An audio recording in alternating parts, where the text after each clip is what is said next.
بخار صاحب، جس ملک کا صدر ایران کو نیوکلیئر تھریٹ کہہ رہا ہے اور یہ کہہ رہا ہے کہ اگر وہ ایران پر اٹیک نہ کرتے تو ایران نیوکلیئر بم بنا لیتا اور امریکہ پر حملہ کر دیتا، تیسری عالمی جنگ شروع ہو جاتی، اسی ملک کی ڈائریکٹر نیشنل انٹیلیجنس یہ کہہ رہی ہیں کہ ایران تو جوہری پروگرام اس پر سوئی نہیں کر رہا تھا، جب ہم نے لاسٹ ایئر اسٹرائکس کی اس کے بعد تو تباہ ہو گیا اور اس کے بعد کچھ نہیں ہو رہا تھا. تو کتنی بڑی کانٹرڈکشن ہے یہ آپ کو اس بات کو ظاہر کر رہی ہے کہ ادھر اندر بھی اندھیر مچا ہوا ہے. ہاں جی، یعنی ملک کا صدر جو ہے وہ کچھ دعوے کرتا پھر رہا ہے، وہاں کے جو آفیشلز ہیں وہ کچھ کہہ رہے ہیں، پینٹاگون کچھ کہہ رہا ہے، سی آئی اے کچھ سوچ رہا ہے، ہو کچھ اور رہا ہے.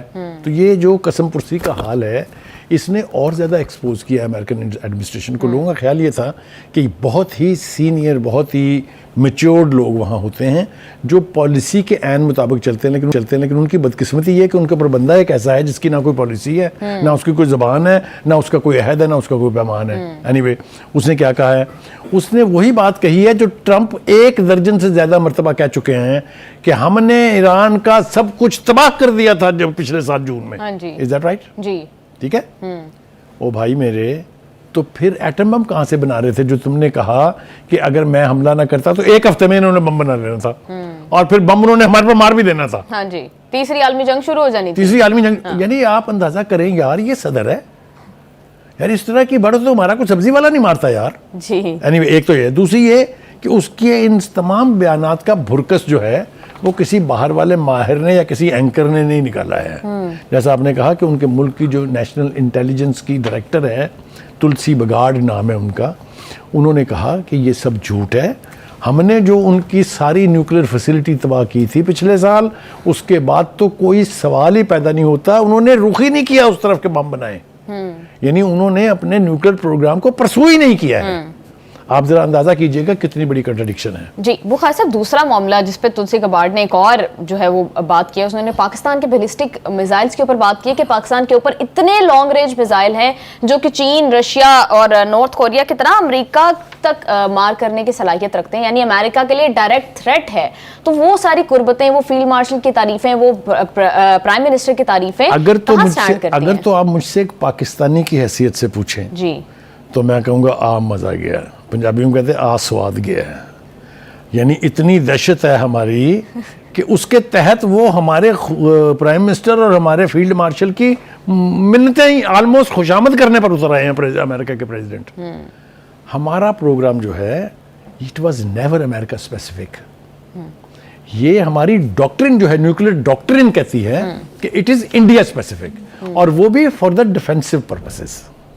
ہم نے کبھی نہیں کہا ہے کہ ہم ایگریشن کریں گے، لیکن ہم نے یہ ضرور کہا ہے کہ ہمارا فرسٹ رائٹ آف یوز جو ہے وہ ہمارا ہے، کہ اگر ہمیں پتہ چلے گا کہ ہندوستان ہماری سلامتی کو خطرے سے دوچار کر رہا ہے تو we will not wait for India to fire the nuclear arm first, we will do that.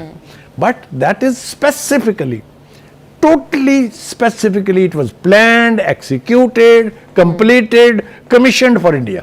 جی بخار صاحب، جو ہم اکثر بات کرتے ہیں، آپ بھی اس کی طرف اشارہ کرتے ہیں کہ Pakistan could be the next target، تو کیا یہ تلسی کے بعد اس کا جواز، یس بالکل ٹھیک آپ کہہ رہی ہیں کہ اس کے لیے اس کو جواز کے طور پہ استعمال کیا جا سکتا ہے. دیکھیے انہوں نے اپنے 5 دشمن جو ہے نا وہ آئیڈینٹیفائی کر دیے ہیں.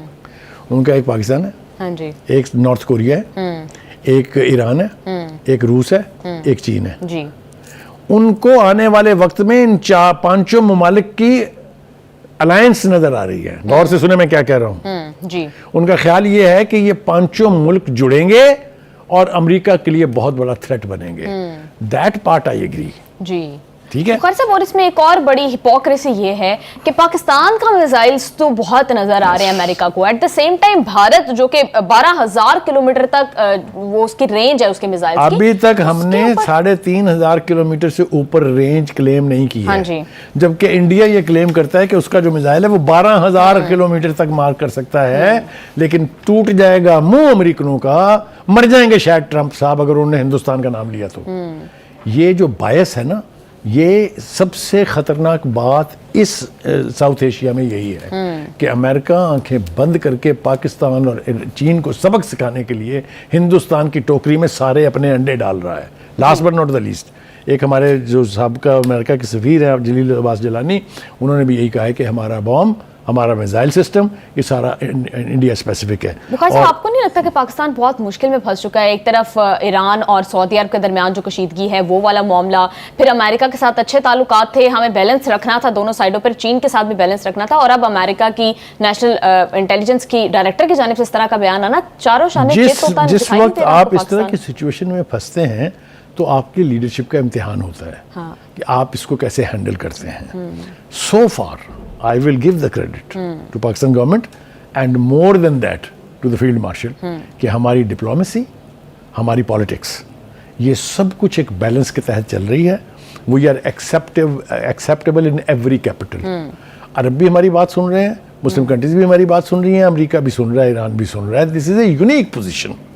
In a situation like this, when the war is all around us, اتنی کامیاب ڈپلومیسی پر اگر آپ اپنی حکومت کو کمپلیمنٹ نہ کریں تو بہت زیادتی ہوگی. مختصر صاحب آپ کو نہیں لگتا کہ ایسا ٹائم آ جائے گا جب ایک سائڈ چوز کرنی پڑے گی پاکستان کو؟ دیکھیں تو ہم کر لیں گے نا چوز. when that situation, وہ کہتے ہیں نا, there is a proverbial saying, we'll cross the bridges when they will come. let the bridges come. جب پل آئیں گے تو ہم پلوں کے پار اتر جائیں گے. چائنا کے ساتھ ہماری دوستی, ہمارا تعلق درینہ ہے.